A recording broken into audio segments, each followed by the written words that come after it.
Today I am going to discuss interview question of casting. ये हमारा 7th lecture है। इसके पहले हमने ऑलरेडी 60 क्वेश्चन कास्टिंग का डिस्कस कर लिया है और वेल्डिंग का भी हमने आई थिंक 150 क्वेश्चन डिस्कस कर लिया है, जो कि किसी न किसी इंटरव्यू में पूछे गए हैं या फिर पूछे जाने वाले क्वेश्चन है। वो सारे के सारे जो भी क्वेश्चन है वो इम्पॉर्टेंट है, आप लोग उसको देख लीजिएगा।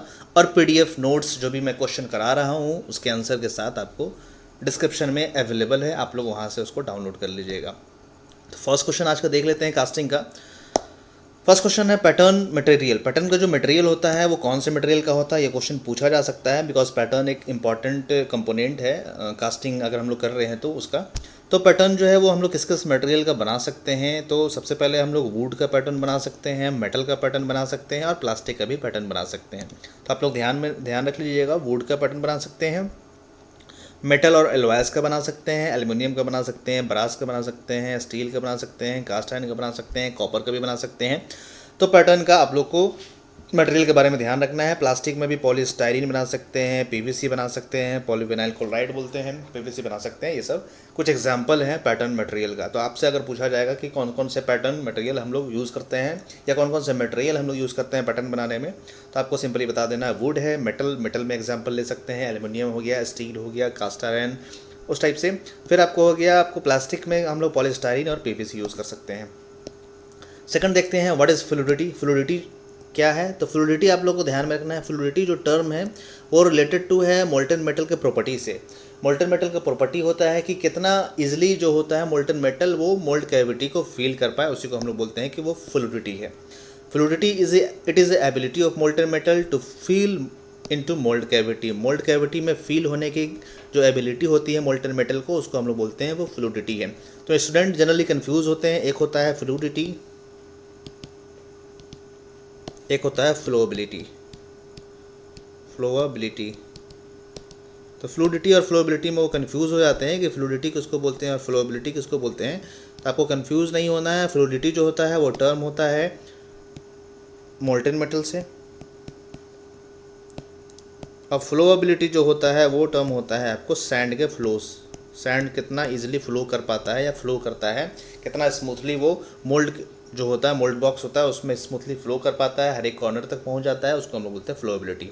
तो जनरली स्टूडेंट क्या करते हैं, फ्लोएबिलिटी पूछा जाता है तो वो समझ लेते हैं कि वो फ्लूइडिटी है वो, या फिर आपको मोल्टन मेटल के से वो कंसर्न करता है। तो जनरली यहाँ पर इशू यही होता है, फ्लोएबिलिटी पूछा जाता है तो वो फ्लूइडिटी समझते हैं। बट आपको ध्यान में रखना फ्लूइडिटी जो है वो मोल्टन मेटल से है, फ्लोएबिलिटी जो है वो सैंड से रिलेटेड है। अब फ्लूइडिटी जो है वो हम लोग एक स्पाइरल टेस्ट होता है। Spiral test is done to determine. Spiral test हम लोग किसके लिए करते हैं, या फिर पूछा जा सकता है आपको कि फ्लूइडिटी को हम लोग मेज़र कैसे कर सकते हैं। तो आपको ध्यान में रखना है, स्पाइरल टेस्ट जो करते हैं वो फ्लूइडिटी को मेज़र करने के लिए करते हैं या फ्लूइडिटी को चेक करने के लिए करते हैं कि मोल्टन मेटल का फ्लूइडिटी बेटर है। तो दोनों तरीके से पूछा जाता है कि फ्लूइडिटी को हम लोग कैसे मेज़र कर सकते हैं, तो स्पाइरल टेस्ट है उससे हम लोग कर सकते हैं, या फिर स्पाइरल टेस्ट जो होता है वो किसके लिए हम लोग करते हैं, तो फ्लूइडिटी के लिए करते हैं। नेक्स्ट क्वेश्चन देखते हैं, what parameters effect fluidity. Fluidity of molten metal जो है, मोल्टन मेटल जो हम लोग इसमें पोर करते हैं मोल्ड बॉक्स में या मोल्ड कैविटी में, तो उसमें जो पैरामीटर्स होते हैं जो उसको इफेक्ट करते हैं वो कौन कौन से पैरामीटर्स होते हैं। तो फ्लूइडिटी आपको डिफरेंट पैरामीटर्स पे या different properties of the molten metal पर डिपेंड करता है। सबसे पहले पोरिंग टेम्परेचर क्या है उसका, किस टेम्परेचर पे पोर कर रहे हैं। अगर पोरिंग टेम्परेचर हाई है तो फ्लूइडिटी ज़्यादा होगा। उसी टाइप से हम लोग देख लेते हैं यहाँ पर। सबसे फर्स्ट हो गया पोरिंग टेम्परेचर। अगर हाई हमारा पोरिंग टेम्परेचर है तो फ्लूइडिटी जो होगा वो बेटर होगा। विस्कोसिटी अगर लो होगा तो फ्लूइडिटी बेटर होगा, बिकॉज जितना कम विस्कोसिटी होगा उतना वो इजीली फ्लो कर पाएगा, वो वहाँ पर रजिस्टेंस उसके फ्लो करने में कम होगा। डेंसिटी अगर कम होगा तो फ्लूइडिटी बेटर होगा, बिकॉज डेंसिटी ज़्यादा होने की वजह से मतलब वेट उसका ज़्यादा हो जाएगा तो फ्लो होने में प्रॉब्लम क्रिएट होगा। Percentage of water in sand, अगर सैंड में वाटर ज़्यादा होगा तो उस केस में भी फ्लूइडिटी डिक्रीज हो जाता है। तो वाटर अगर ज़्यादा होगा तो फ्लूइडिटी डिक्रीज हो जाएगी। सरफेस फिनिश अगर बेटर होगा तो फ्लूइडिटी क्या होगा, वो बढ़ जाएगी। अगर सरफेस फिनिश ज़्यादा अच्छा होगा, मतलब सब हम लोग हाई के बारे में ही बात कर रहे हैं। अगर फ्लूइडिटी ज़्यादा होगा तो, अगर पोरिंग टेम्परेचर ज़्यादा होगा फ्लूइडिटी हाई होगी, विस्कोसिटी ज़्यादा होगा तो फ्लूइडिटी कम होगा, डेंसिटी ज़्यादा होगा तो फ्लूइडिटी कम होगा। Percentage of water in sand में अगर वाटर का परसेंटेज ज़्यादा होगा तो फ्लूइडिटी डिक्रीज कर जाएगी। सरफेस फिनिश अगर अच्छा होगा, वहाँ पर जो भी हम लोग कैविटी बनाए हैं सरफेस फिनिश बेटर होगा, तो उस केस में फ्लूइडिटी इंक्रीज करेगी। तो ये सब पैरामीटर्स है, आपको कुछ पैरामीटर्स इसमें से ध्यान में रखना है और क्या रीज़न है वो भी ध्यान में रखना है। क्वेश्चन नंबर 5 देखते हैं, permeability of sand. Permeability of sand एक तरह का प्रॉपर्टी है या एबिलिटी ऑफ सैंड है, ड्यू टू विच ये आपको जो भी गैसेस अंदर होते हैं मोल्ड कैविटी में, उसको वो इजीली एस्केप कर पाता है, बाहर निकाल पाता है। तो उसी प्रॉपर्टी को हम लोग, सैंड के प्रॉपर्टी को परमेबिलिटी बोलते हैं। परमेबिलिटी क्या है? Ability of moulding sand to allow the gases to escape. जो मोल्डिंग सैंड है उसका एक प्रॉपर्टी है, मोल्ड कैविटी है इसमें। मान लीजिए हमने यहाँ मोल्टेन मेटल फील कर लिया। अब मोल्टेन मेटल फील कर दिया, इसका टेम्परेचर ज़्यादा है तो यहाँ पर कुछ गैसेस भी होंगे साथ में। तब गैसेस को निकलने के लिए सैंड अगर यहाँ पर है, साइड से चारों तरफ से अगर यहाँ पर कैविटी हम लोग बनाए हैं, मोल्ड है और सैंड है, तो सैंड के बीच में ही कुछ गैप होता है, जिसकी वजह से वहाँ पर गैसेस जो होते हैं ट्रैप होते हैं, या अंदर में गैस जो होता है वो ईजिली वहाँ पर निकल पाता है। तो उसी को हम लोग, उसी प्रॉपर्टी ऑफ सैंड को बोलते हैं परमेबिलिटी है। तो परमेबिलिटी अगर बेटर होगा तो क्या होगा, जो गैस डिफेक्ट होने के चांसेस होते हैं वो हमारा नहीं होगा। तो इसका भी रेंज है परमेबिलिटी का, एक रेंज पर वैलिड होता है कि किस रेंज से किस रेंज में होना चाहिए। तो ability of moulding sand to allow the gases to escape, gas को एस्केप करने की एबिलिटी को, मोल्डिंग सैंड की एबिलिटी को, उसी को हम लोग बोलते हैं परमेबिलिटी है। अब permeability of good, benefit of good permeability, good permeability अगर होगा तो क्या बेनिफिट होंगे?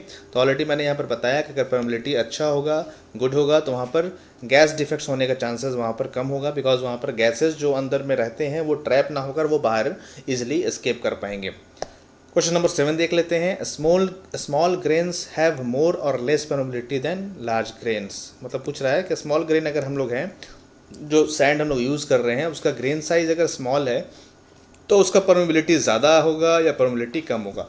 तो अगर ग्रेन साइज़ अगर छोटा छोटा है, काफ़ी स्मॉल है, तो वहाँ पर परमेबिलिटी जो होता है वो डिक्रीज़ कर जाता है as comparison to larger grain size, because larger grain size के बीच में जो होता है वाइड ज़्यादा होता है, तो वहाँ पर आपको परमेबिलिटी बढ़ने के चांसेस होते हैं। इसलिए स्मॉल ग्रेन साइज अगर हमारे पास है तो परमेबिलिटी जो होगा वो लेस होगा, ये आपको ध्यान में रखना है। या ग्रेन रिफाइनेंस पे भी डिपेंड करता है कि अगर ग्रेन बहुत ज़्यादा रिफाइन है तो परमेबिलिटी जो होगा वो आपको कम हो जाएगा।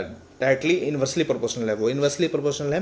परमेबिलिटी नंबर जो होता है वो ग्रेन रिफाइनेस नंबर से वो इन्वर्सली प्रोपोर्शनल होता है। तो सिंपल लैंग्वेज में समझना है कि अगर छोटा छोटा पार्टिकल होगा तो उस केस में परमेबिलिटी डिक्रीज कर जाएगा, अगर बड़ा बड़ा पार्टिकल होगा तो उस केस में परमेबिलिटी इंक्रीज कर जाएगा।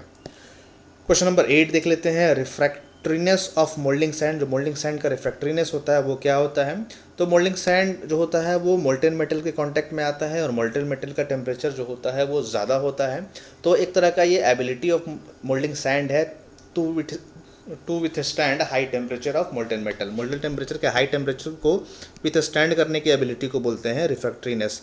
Ability of moulding sand to withstand at high temperature of moulding, high temperature of liquid metal. Liquid metal का जो हाई टेम्परेचर है उसको विथस्टैंड करने की एबिलिटी को बोलते हैं रिफ्रैक्ट्रीनेस।